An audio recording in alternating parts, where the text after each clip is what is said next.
মেধাবীরা সত্য কথা বলে, অন্যায়ের প্রতিবাদ করে, আর সরকার এই মেধাবীদের ধ্বংস করতে চায় বলে মন্তব্য করেছেন বিএনপির স্থায়ী কমিটির সদস্য আমির খসরু মাহমুদ চৌধুরী। বলেন, মেধাবীদের সুযোগ না দিয়ে দলীয় লোক দিয়ে দেশ চালানো হচ্ছে বলে দেশ আজ ডুবতে বসেছে।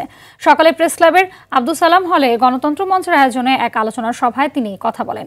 আমির খসরু বলেন, শিক্ষার্থীরা কোটার জন্য যেমন লড়াই করছে, গণতন্ত্র ও ভোটের জন্যও লড়াই করতে হবে।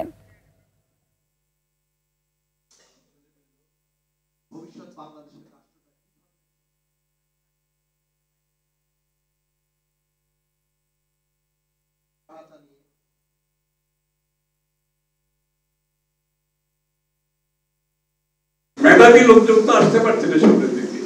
বাংলাদেশের মেধা যদি ধ্বংস করতে চায়, তাহলে তারা যেভাবে সরকার চালাচ্ছে, যেভাবে ব্যবস্থা চালাচ্ছে, কোটা ব্যবস্থা সহ, তাহলে আগামী দিনে মেধাবী বাংলাদেশের কোনো সুযোগ নেই। বাংলাদেশকে সামনের দিকে দিয়ে যাওয়ার কোনো সুযোগ থাকবে না। আমি ছাত্রদের একটি অনুরোধ করব, তারা যেভাবে কোটার জন্য লড়াই করছে, তাদের ভোটের জন্য তাদেরকে লড়াই করতে হবে, গণতন্ত্রের জন্য তাদেরকে লড়াই